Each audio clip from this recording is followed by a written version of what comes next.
तो आज मैं आपको एक बड़ी ही प्रचलित एवं पूर्ण सत्य कहानी सुनाऊंगा जो कि बहुत ही ज्यादा रोचक भरी है। तो यह कहानी माँ दुर्गा के नवरात्रि की है। क्या है इस कहानी के पीछे का सत्य तथा क्यों करते हैं माँ दुर्गा की नवरात्र पूजा, तो कृपा करके हमारे चैनल को सब्सक्राइब करने का कष्ट करें ताकि और भी आध्यात्मिक कहानियाँ सबसे पहले आप तक पहुँचे। धन्यवाद। तो सुनिए। प्राचीन समय में राजा सुरथ नाम के राजा थे। राजा प्रजा की रक्षा में उदासीन रहने लगे थे। परिणाम स्वरूप पड़ोसी राजा ने उस पर चढ़ाई कर दी। सुरथ की सेना भी शत्रु से मिल गई थी। परिणाम स्वरूप राजा सुरथ की हार हुई और वह जान बचाकर जंगल की तरफ भागा। उसी वन में समाधि नाम का एक बनिया अपनी स्त्री एवं संतान के दुर्व्यवहार के कारण निवास करता था। उसी वन में बनिया समाधि और राजा सुरथ की भेंट हुई। दोनों का परस्पर परिचय हुआ। वे दोनों घूमते हुए महर्षि मेघा के आश्रम में पहुँचे। महर्षि मेघा ने उन दोनों के आने का कारण पूछा तो वे दोनों बोले कि हम अपने सगे संबंधियों द्वारा अपमानित एवं तिरस्कृत होने पर भी हमारे हृदय में उनका मोह बना हुआ है। इसका कारण क्या है? महर्षि मेघा ने उन्हें समझाया कि मन शक्ति के अधीन होता है और आदि शक्ति के अविद्या और विद्या दो रूप है। विद्या ज्ञान स्वरूप है और अविद्या अज्ञान स्वरूप। जो व्यक्ति अविद्या अज्ञान के आदिकरण रूप में उपासना करते हैं उन्हें वे विद्या स्वरूपा प्राप्त होकर मोक्ष प्रदान करती हैं। इतना सुन राजा सुरथ ने प्रश्न किया, हे महर्षि, देवी कौन है? उसका जन्म कैसे हुआ? महर्षि बोले, आप जिस देवी के विषय में पूछ रहे हैं वह नित्य स्वरूपा और विश्वव्यापिनी है। उसके बारे में ध्यानपूर्वक सुनो। कल्पांत के समय विष्णु भगवान क्षीर सागर में अनंत शैया पर शयन कर रहे थे। तब उनके दोनों कानों से मधु और कैटब नामक दो दैत्य उत्पन्न हुए। वे दोनों विष्णु की नाभि कमल से उत्पन्न ब्रह्मा जी को मारने दौड़े। ब्रह्मा जी ने उन दोनों राक्षसों को देखकर विष्णु जी की शरण में जाने की सोची, परंतु विष्णु भगवान उस समय सो रहे थे। तब उन्होंने भगवान विष्णु को जगाने हेतु उनके नयनों में निवास करने वाली योगनिद्रा की स्तुति की।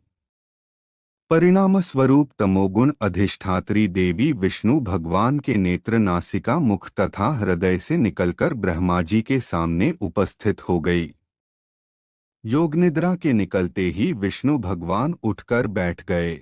भगवान विष्णु और उन राक्षसों में 5000 साल तक युद्ध चलता रहा।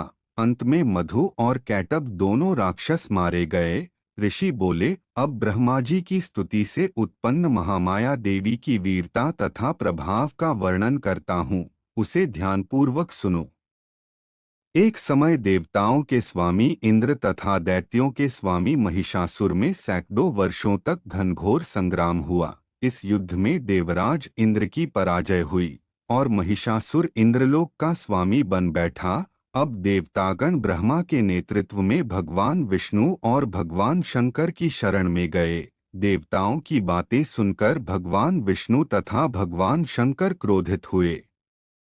भगवान विष्णु के मुख तथा ब्रह्मा जी और शिवजी तथा इंद्र आदि के शरीर से एक तेज पुंज निकला जिससे समस्त दिशाएं जलने लगीं और अंत में यही तेजपुंज एक देवी के रूप में परिवर्तित हो गया। देवी ने सभी देवताओं से आयुध एवं शक्ति प्राप्त करके उच्च स्वर में अट्टहास किया जिससे तीनों लोकों में हलचल मच गई। महिषासुर अपनी सेना लेकर इस सिंहनाद की ओर दौड़ा। उसने देखा कि देवी के प्रभाव से तीनों लोक आलोकित हो रहे हैं। महिषासुर की देवी के सामने एक भी चाल सफल नहीं हुई और वह देवी के हाथों मारा गया। आगे चलकर यही देवी शुंभ और निशुंभ राक्षसों का वध करने के लिए गौरी देवी के रूप में अवतरित हुई। इन उपरोक्त व्याख्यानों को सुनाकर मेघा ऋषि ने राजा सुरथ तथा बनिया से देवी स्तवन की विधिवत व्याख्या की। राजा और वणिक नदी पर जाकर देवी की तपस्या करने लगे। 3 वर्ष तक घोर तपस्या करने के बाद देवी ने प्रकट होकर उन्हें आशीर्वाद दिया। इससे वणिक संसार के मोह से मुक्त होकर आत्मचिंतन में लग गया और राजा सुरथ ने शत्रुओं पर आक्रमण करके विजय प्राप्त करके अपना वैभव प्राप्त कर लिया। अब आपको एक और आध्यात्मिक कहानी सुनाऊंगा जो कि बहुत ही ज्यादा रोचक भरी है, तथा कृपा करके हमारे चैनल को सपोर्ट करें क्योंकि अभी हम नए हैं। आपके सपोर्ट एवं सब्सक्राइब से ही आगे बढ़ेंगे। धन्यवाद। तो सुनिए। एक राजा के राज्य में सभी लोग एकादशी का व्रत रखते थे। प्रजा तथा नौकर चाकरों से लेकर पशुओं तक को एकादशी के दिन अन्न नहीं दिया जाता था। एक दिन किसी दूसरे राज्य का एक व्यक्ति राजा के पास आकर बोला, महाराज, कृपा करके मुझे नौकरी पर रख लें।